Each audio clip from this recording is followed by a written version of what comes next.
So welcome Marie, Andrew, Stephanie, and Karthik. Welcome. This is our Material Success Through Yoga Principles book study, and tonight we're on lesson 12. What kind of compromises? And this is an important lesson because whether in business or in life, we're having to compromise and we're having to learn to compromise in the appropriate manner that doesn't compromise our principles. That's one of the most important points that Swami is making throughout here. So I wanted to, start with, I'll share a little bit of the reading and feel free to chime in at any point. This is our informal time together. So if you have any questions, comments, you can type them in the chat box or feel free to unmute yourself and please share. So this is on page 193 when Swami, I'm jumping ahead a little bit. If you have the book, he's talking about Martin Luther. Luther was convinced that his stand was principled, for he showed that certain church practices opposed the actual teachings of Jesus Christ. Luther failed to understand, however, that mere words, even when appearing in Scripture, can never be absolute. Words are too susceptible of misinterpretation. Scriptural truths must be discerned in their spirit, not in their terminology. So I wanted to open our discussion with this little section. Scriptural truths must be discerned in their spirit, not in their terminology. What does that mean? Remember how Jesus Christ, you might know this saying in the Bible, God is a spirit, and he must be worshiped in spirit and in truth. And what is that? What is truth? Let's start there. Every week at our Ananda services, I know some of you have attended in person or online, we have a scripture reading called From Rays of the One Light, and it's a parallel reading from the Bible and the Bhagavad Gita. And Swami Kriyananda wrote this book based on the teachings of his guru, Paramhansa Yogananda, and he shares these different scriptural passages. But every week he starts the reading with truth is one and eternal. Realize oneness with it in your deathless self within. So let's contemplate that. Truth is one and eternal. So when we're talking about, and when Swami is saying here scriptural truth, or we're talking about spiritual truth, what he means is the one and eternal truth. Or in India, it's known as Sanatan Dharma, the eternal, not even the eternal religion, the eternal way. Right? It's a universal way of awakening. We probably have heard that saying of, again, Jesus, you shall know the truth and the truth shall make you free. There's a really, I'll put a plug for another book of Swami's, Kriyananda's, called Religion in the New Age. And there's an essay in that book called Truthfulness. And I highly recommend, I have to post it as a blog on our Crystal Clarity site so you can read it. But it's a great essay. And Swami makes, people often confuse what he says in there. They confuse truth with mere rational definitions, right? Like we hear this, there's a big debate in technology and AI that different AI models are trying to, express the deepest truth. Well, no AI model, no computer, no robot can express the essence of truth, right? The absolute truth, right? We're talking about the scriptural truth, as Swami is saying here, that's beyond. What did the Indian scripture say? Triguna rahitam, which means beyond the three gunas, right? That's the hymn to Brahma, that the guru is like a living entity. He's the living expression of divine truth. And that's why great masters come at different points in history to point mankind in the direction of divine truth. Because if we think of truth as like the equator, like that golden middle path, sometimes people stray too far north and the great masters will say go south. Sometimes they go too far south and they say, no, you've got to go north, right? So this was the case of the Buddha. And when people became too reliant on the karma kand and rituals and mantras to get them things, and he said, no, you have to make your own self-effort. And then, of course, Buddhists took that interpretation today too far, and they say that Buddha didn't believe in, many Buddhists don't believe in God. Well, that's not the essence of Buddhism. That's not the essence of divine truth. The essence of divine truth is Sat, Chit, Ananda, ever existing, ever conscious, ever new bliss. That's why we started with that chant. But Stephanie and Kartik weren't here. Ever new joy, right? That's the truth. The essence of our being is divine truth. And in order for us to experience it, like Jesus said, He is God is a spirit, He must be worshiped in spirit and truth. That means we need to trust in our own experience of that truth.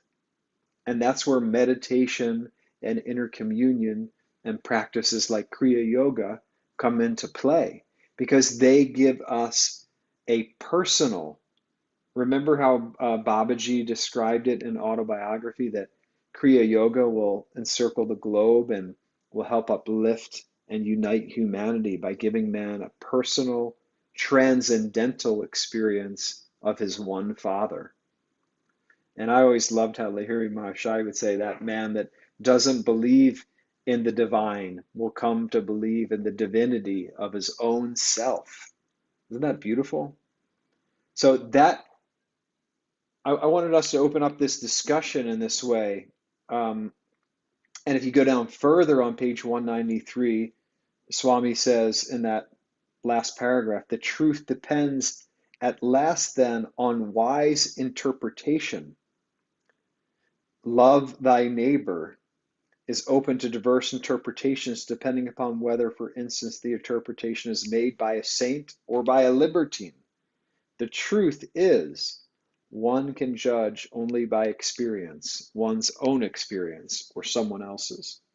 And this is why we always refer our teachings back to our divine line of gurus. Jesus Christ, Babaji, Krishna, Lahiri Mahashai, Swami Sri Yukteswar, Paramhansa, Yogananda. And Swami Kriyananda, as a disciple, always tried to tune into the divine truth as his guru expressed it. And when he had, and Swami talks about that in this lesson, when he was kicked out on his ear from his guru's organization, this is after Yogananda passed and his separation from SRF, he was told not to do the things that his guru did, but he realized, I have to be loyal, I have to be loyal to my guru. And he wanted so much to remain a part of SRF, Self-Realization Fellowship, but he realized in time, as Ananda Ma told him, take this experience of this separation as your guru's grace. And Swami learned in time that it was grace because it freed him to express the commission from his guru to lecture, to write, to edit, to creatively express the divine truth. Truth is one and eternal, like we talked about, but that divine truth can be expressed like a diamond from many different facets, from many different perspectives. It's an old remnant of Kali Yuga, the age of materialism that we've come out of, right? We've come out of Kali Yuga, as Swami Sri Yukteswar told us, in 1700 AD. There was a 200-year bridge period, and now in 1900 we know the Industrial Revolution. We know all the um, advancements in technology and travel and the internet, and we're connected. Space annihilators. Here we are connecting through Zoom, throughout the world. But one of the remnants of Kali Yuga is this either or mentality, right? That it's either this or that. And Swami would say that when we've moved into Dwapara Yuga, it's now like an expression of both ends. In other words, truth is one and it's eternal, right? There is an absolute truth, and that absolute truth expresses itself in ever new, joyful ways. And so for us, that that's coming back to this lesson and compromise. One of the principles that Swami reminds us is people are more important than things. And especially, when we're talking about material success, human values can easily be lost in the picture. And Swami relates this story, how they were dealing with one person in the community, and this man brought up, well, it should be handled in such a way because this such and such, and that made sense from a point of reason. But Swami said, shouldn't we also take into consideration compassion for this person? And that opened up a whole new dimension in how to deal with this person and how that situation was resolved. So it's very important for us to individually tune into the truth from our own experience in meditation and inner communion, and then to actively work to apply that truth in our dealings with others, and when things come up and when we have misunderstandings or disagreements, where can we compromise without compromising our principles? And that's, no one can give us the answer to that. That's something we have to intuit ourselves. It's like, do you remember there's that story in the Bible where Jesus Christ is before Pontius Pilate, and Pontius Pilate asks, well, what is truth? And Yogananda said that his interpretation of Pontius Pilate asking that question, it wasn't a genuine yearning of what really is truth, to really find the divine truth. It was more like, what is truth? Truth can't be understood, is what Pontius Pilate was essentially saying, because he was reliant on reason alone, right? On the intellect and the senses. The Indian scriptures say, Ishwara Shida, right? God cannot be proved. And Sri Yukteswar said this isn't a nihilistic statement. What it really means is you cannot prove God through the senses, but you can prove him through the super sense of your soul, of intuition. And I suspect each one of us here has had a divine inner experience of God. And that's the important thing, is for us to have that experience. And then what are our inner motives to hold on to that when we are in relation with others? Because that is the real holy cross, so to speak, right? We have a vertical line of the cross, which is our communion with God. This is like, you and the divine in your spine, so to speak, right? Yogis talk about being in the spine, living in the spine. And in fact, there was a part of the lesson I forgot where it was, but Swami said one of his friends said, "My spine." Oh yeah, here it is. If you have the book 193, in the end, what must concern everyone is his own clarity. I was and remain still their friend. That, as far as I personally am concerned, ends the story. He's talking about his relation to his Guru Bhais. My spine is straight, as an Indian friend of mine used to put it. So that, that straight spine, I was talking about this cross, this vertical line is our relationship with the divine. And then the horizontal line, so to speak, is our expression, right? Our sharing of that divine truth and that divine inner reality and attunement. And thou shalt love the Lord thy God with all thy heart, mind, soul, and strength, right? That's the vertical line. And love thy neighbor as thyself. That's like the horizontal line of the cross. You see where I'm going with this? So it helps us to simplify, not over not over complicate matters. It's about loving God in meditation and serving God through others. Because as long as we think anyone owes us anything, right? We need to be able to serve in a spirit of non-attachment, right? We hear these things. Nishkam karma is the saying that Krishna gives in the Gita.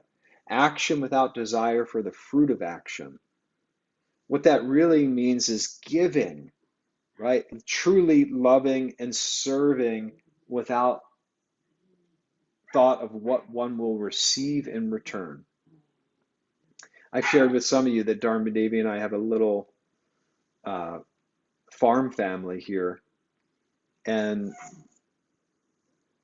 in the mornings, we let we have a cow and goats and chickens and ducks, and it's been a great exercise for me in expressing nishkam karma, service, action, because I'm I have to think about just giving to the animals, just getting them food and water.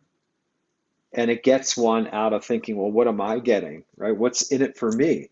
We're trying to, as aspirants, as spiritual aspirants, we are trying to expand our sense of I, to dissolve the ego. And in order to do that, it's a purification, right? It's a purification in meditation, and it's a purification through our service to others. So let me pause. I've been sharing for a while here. Any thoughts, comments, inspirations that came for you in this lesson, or anything, please.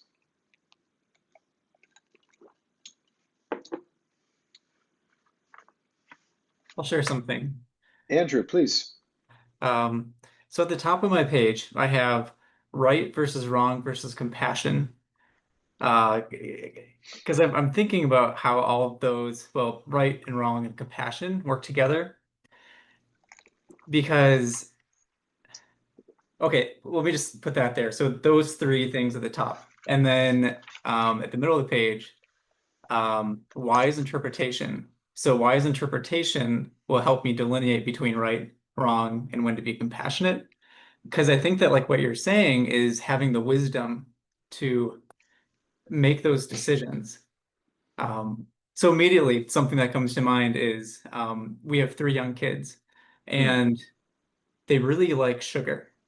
And after dessert, or sorry, after dinner, they want to have dessert. Hmm. But if they don't eat their full meal, we don't want to give them dessert because they're not getting the nutrients from the meal, right?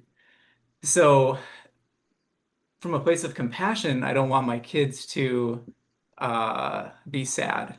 But if they also don't uh, have their fruits and vegetables and things, they shouldn't have the sugar. So this obviously, applied to a wider range of things. But I think that too often, um, I'm I think I'm being compassionate when maybe I'm not using the right wise interpretation, where I'm willing to Mm, like give in and not have that hmm. like strong backbone. And I think that Swami wrote something about that, about not having a strong Yeah, backbone. Do you remember that part? yeah, yeah. That's it's not easy, right, to discriminate and what's the dharmic course of action here. And that's why each one of us has, as you do, Andrew, and all of us, we have a unique uh, karmic stew, so to speak. We have children, we have jobs, we have relationships, and the Divine Mother gives us what we need, the sort of set of experiences we need so that we can discern, well, what truly is right action here.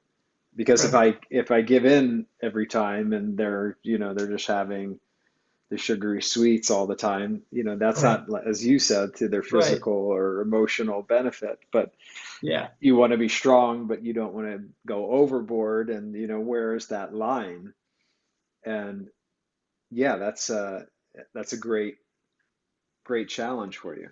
Yeah, and my wife is really good at when this applies to other things where I tend to be too strict when I discipline them when they make an error and I really want to correct them. And then my wife is like, this is a time where they're just learning and they need to, you know, they made the mistake, they're gonna learn, they're gonna move on, don't dwell on Yeah, it. Move on. So yeah. um yeah, because and I guess like even as this applies to business, um the same things happen in business as well, where people can easily be taken advantage of their kindness and when to be compassionate and then when to say, no, that's enough. So, Hmm. anyways, the only thing was I just wanted to share that that's what was on my mind. And I think that going back to that wise interpretation is what will provide that answer. Thank you for sharing that. Yeah. Yeah, I think that's a deep insight and important for all of us to hear and to remind us. Because that's why it's like, that's why we go back to, well, whoa, what would Paramahansa Yogananda do in this situation? What would Swami Kriyananda do? How would a saint act? How would my higher self-realized self Right. act in this situation with my three kids, when they're whining for the dessert, or Right. whatever it might be. Um, yeah, it's like, and it's easy to go back, hindsight is 2020, like to introspect after the fact. It's when we're in the heat of the battle, we have to make the decision, right? We can't pause and Mhm. go, oh, well, what did Swami say in Material Success, lesson 12? Let me pause and go to Right. that. Right. We just have to feel like, oh, what feels appropriate and right here? What feels Yeah. guided by discrimination and by wisdom? Well, And and that, Well, sorry, go this is ahead. making me think of something else. I think this is from a Swami Kriyananda lecture, but something that he said, I don't know if it was him or his brother or somebody that he knew, but they had a cavity, and Hmm. I think it was in Romania, and they were filling the cavity, and the dentist felt bad for whoever was getting Mm, the cavity filled and didn't do it all the way. But what ended up happening is that it didn't get fixed. And so even though there was compassion being felt by the dentist, in the long term, it did more harm than yeah, good. yeah, that's right. So That was Swami. I believe you're telling the story when Swami was a child, I'm pretty sure. I think that, And yeah, he didn't get that dental, it wasn't done appropriately, or the dentist didn't want to, it was too much pain or whatever, and he didn't do a full and complete job, and then Swami did have problems later. Yeah, that's right. a great example. It's like, yeah, the doctor sometimes, yeah, does have to inflict pain. He has to make an incision to remove the cancer or whatever it might be. And yeah, I think that's a great way for us to think about, we want to exercise discipline, and we want to do it in a kind and respectful manner. And it's like, how do you hold that balance? Like Sri Teshwar would say, right? Courtesy with candor, right? To be straightforward. And this is something in that essay I mentioned on truthfulness. So Swami, it was very, he said people misinterpret truthfulness as being expressing the truth rudely or harshly, like you can't handle the truth, like that famous movie line, right? There's sort of like this, oh, that the truth is like, I'm gonna tell you the truth. And Swami said, why? The truth is liberating.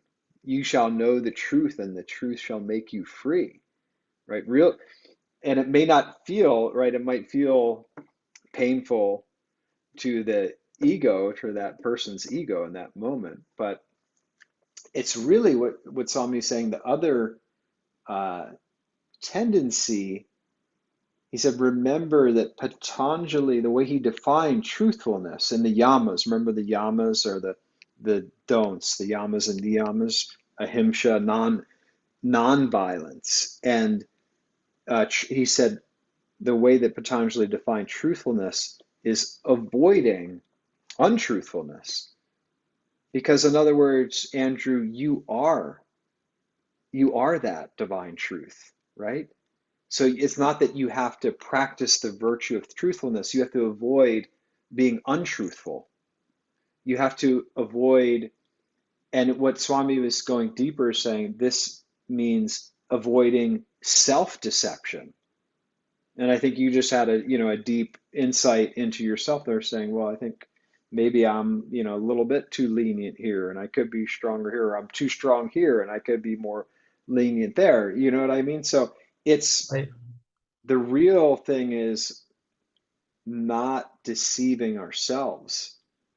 And Swami said the key to that is learning to accept things as they are and accept yourself as you are.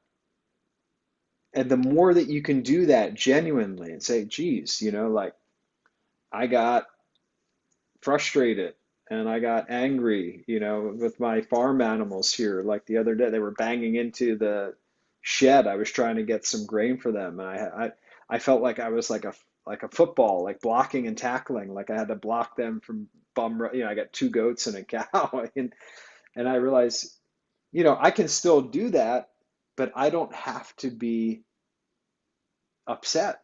To real ahimsa is not, it's not committing, not killing, because you walk outside, you kill bugs, you drive your car, you're going to drive over a lizard or whatever.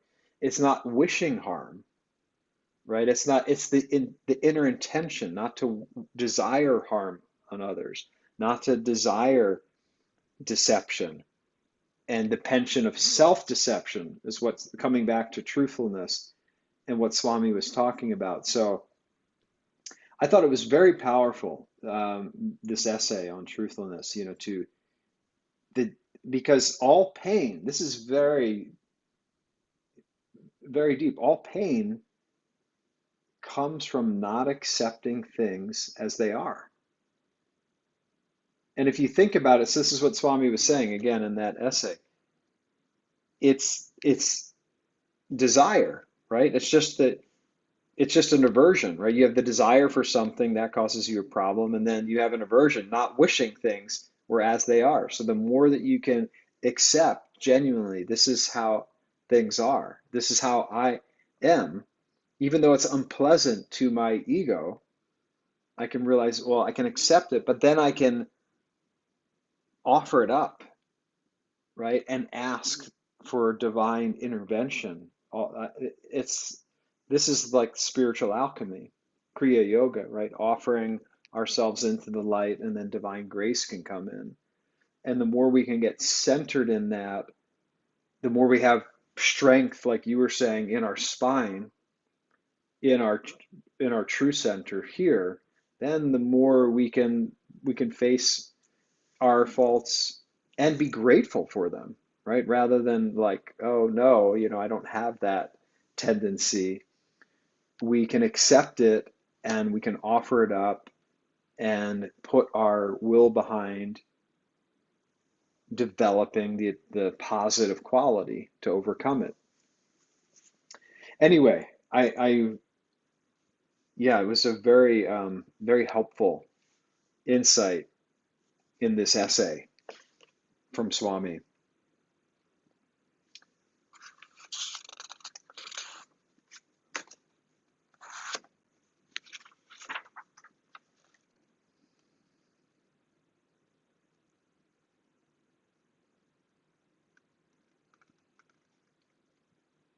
There was another part here. This is toward the end of the lesson on page 198. My guru's recommendation on obedience was that it should be given unconditionally only to someone of true wisdom, specifically to a true guru whose guidance one has accepted.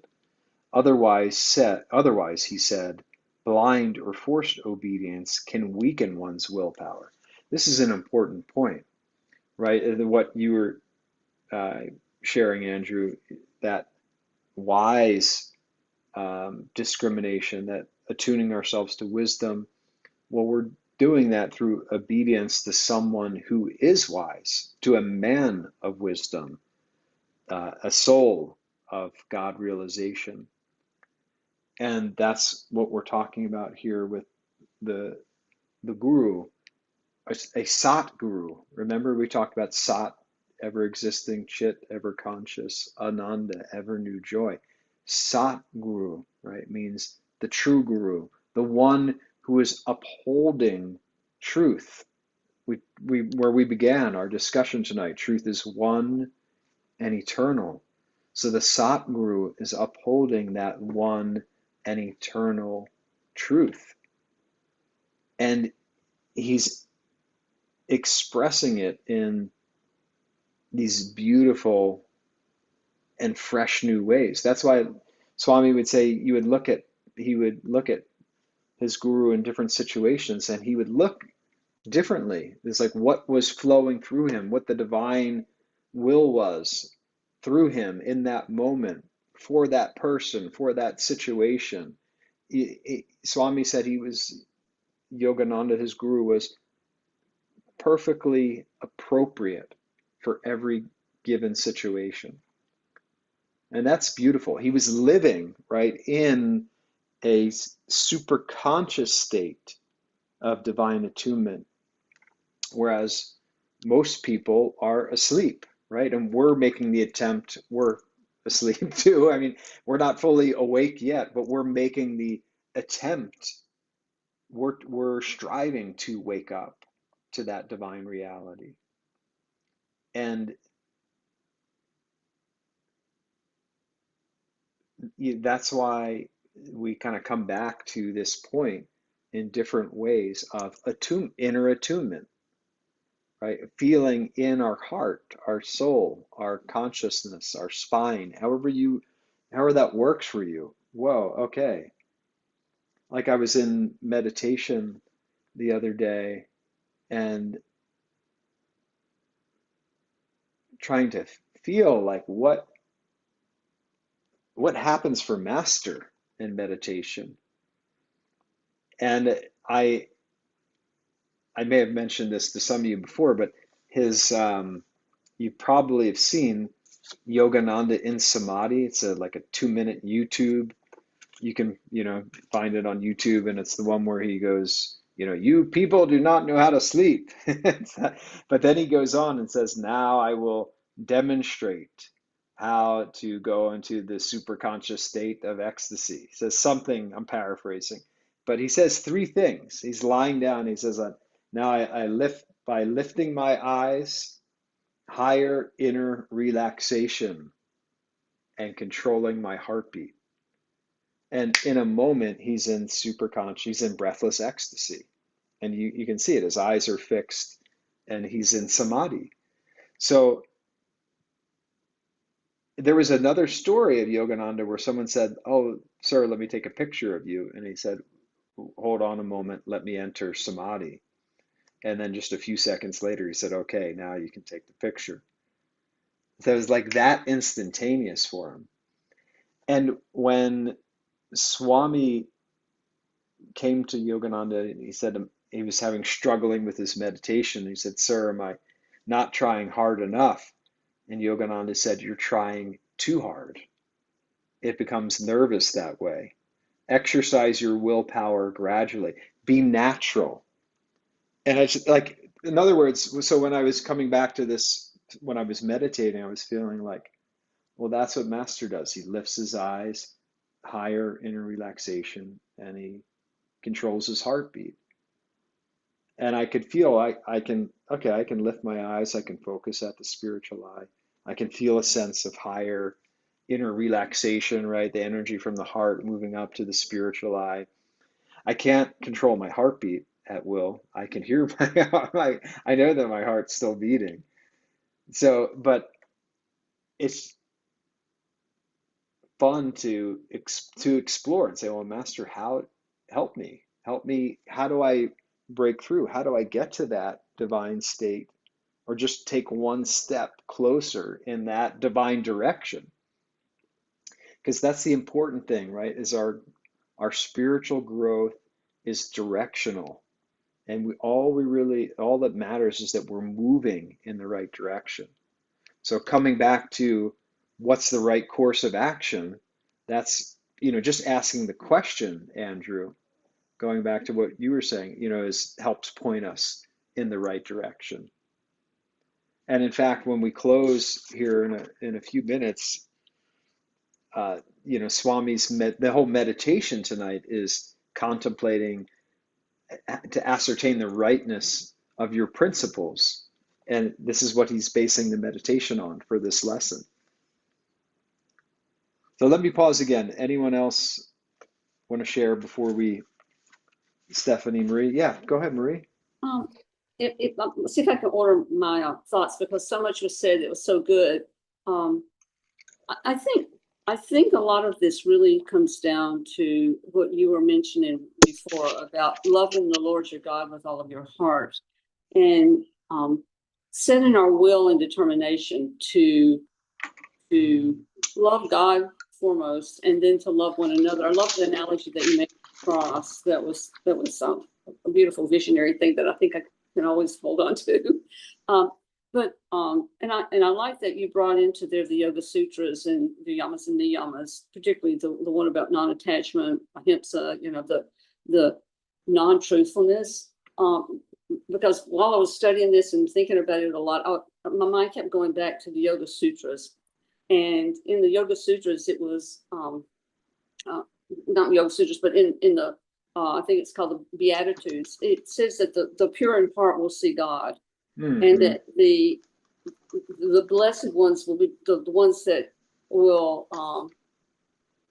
the peacemakers will be called children of God. And I was thinking about, if we set our will toward loving God and loving man, we will be called the children of God. The truth that we don't have to worry. That truth abides in us, like you were saying. I love that you said that we're the truth and the purity of heart that is God is always with us. It's the non-truthfulness that we need to detach ourselves from. And then we will see God, and we will then begin to see in loving others that that there is no greater love than to lay our lives down for one another. And there is no greater love than to offer ourselves up and to be concerned and know that they're important as well. So we're bringing ourselves into will, I think, that we have a strong will and determination to love God and to love man, and to consider their opinions. We're talking about compromise here, their opinions and their thoughts. And some of it really makes no difference at all. And this is why I was thinking, blessed are the peacemakers. Blessed are those that determine to love, because then we will see God, and that will be the truth. Yeah. But I was just saying that. So I think a lot of it just comes back down to setting our will to love, and then being humble enough to say, I don't always have to have my way. I don't always have to be the right one in this picture, even if we're not right. if they're making a mistake, this is a big thing in marriage. Quite often you have to, a spouse may make a decision and you just kind of move aside. Well, he'll learn or she'll learn, but because love is the greatest gift of all, I think. And so if we set our will to love and to outlove one another, we will see God, and then the purity and the truth will reveal itself and will establish itself. It will be very strong. But anyway, that's my 2 cents. You reminded me, Marie, of what Jesus said. It's more blessed to give than receive, or more blessed to love, right, than to be loved, is what he was saying, right? And Swami said it's also because it's more blissful to love. And in fact, there's a beautiful saying of Swami's too. I've given me a lot of inspiration. Love is bliss in motion. When you love, when there's that union, it's like an ecstatic union, right? It's a higher union when you express that love and that compassion. And that's why we love Jesus Christ. That's why we love the great masters, because they express divine love. How could he say, forgive them for they know not what they do? That is, like Yogananda said, it was Christ's greatest miracle. Now, and you reminded me too, this is one last point I want to draw out, going back to our discussion, on the truth here, and avoiding untruthfulness, right? Avoiding self-deception. Yogananda said, if you can introspect, right? Which is, it's one of the niyamas, introspection, self-study. We're talking deeper self-study, right? Meditating, understanding who we are. And like the Gita says, what did they? In other words, what happened today? Who won in the forces of light and darkness? Oh, wow, I lost it there with my children, or I was not kind to my wife, or whatever it might be. Oh, I adhered to Dharma. I could feel, because I can see the results, etc.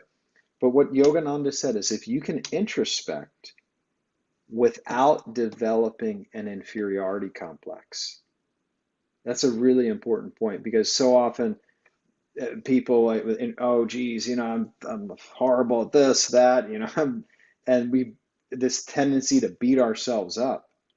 So he said that's where introspection and using tools like he gave the psychological chart. Remember, we discussed that a number of lessons ago, to see, oh yeah, okay, in this I could use improvement there, this here. And like Swami said, to be grateful when you have that self-awareness, that's where you need the improvement.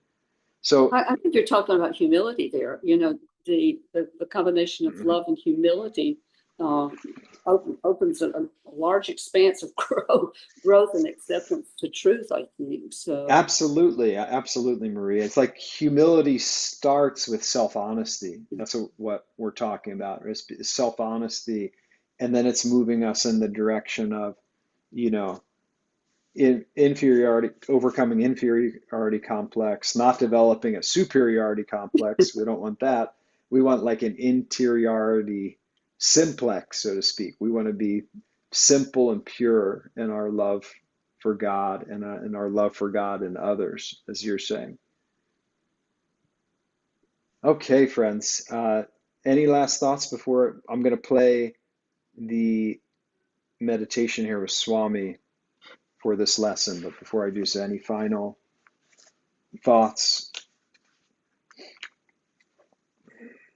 Okay, so I invite you to, let go, close your eyes, take a breath, feel a sense of gratitude for these these liberating teachings, these liberated masters that help us to realize the liberating truth of our own being.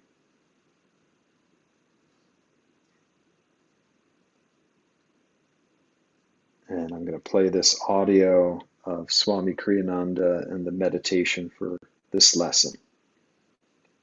And please just give me a thumbs up that you can hear the audio here once I get it going.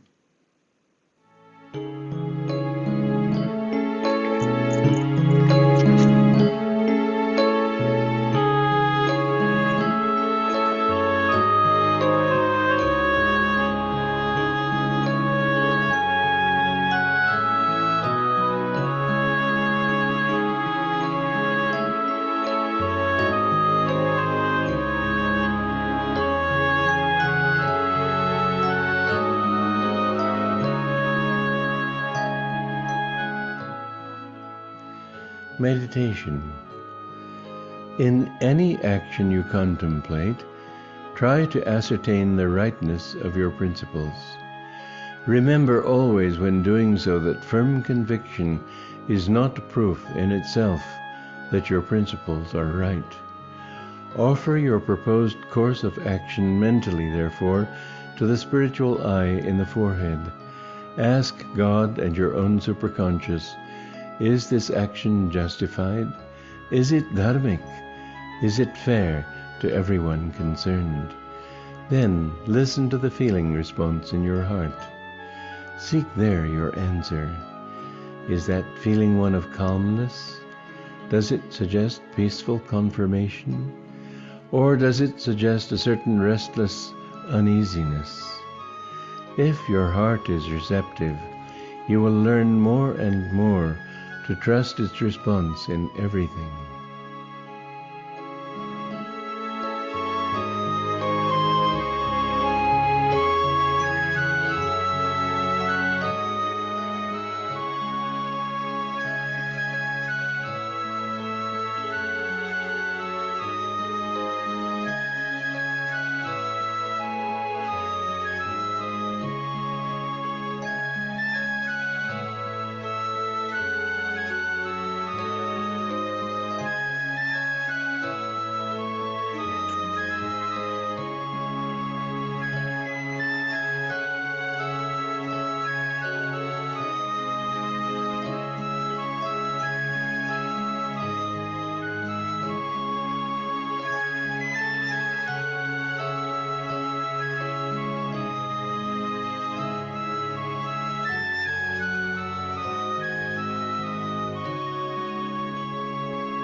And let's close by sending out blessings and healing prayers to the world, to family, friends, loved ones you know in need, to all souls everywhere. Let's rub the palms together and chant Om 3 times, sending out blessings for body, mind, and soul. Om. Om.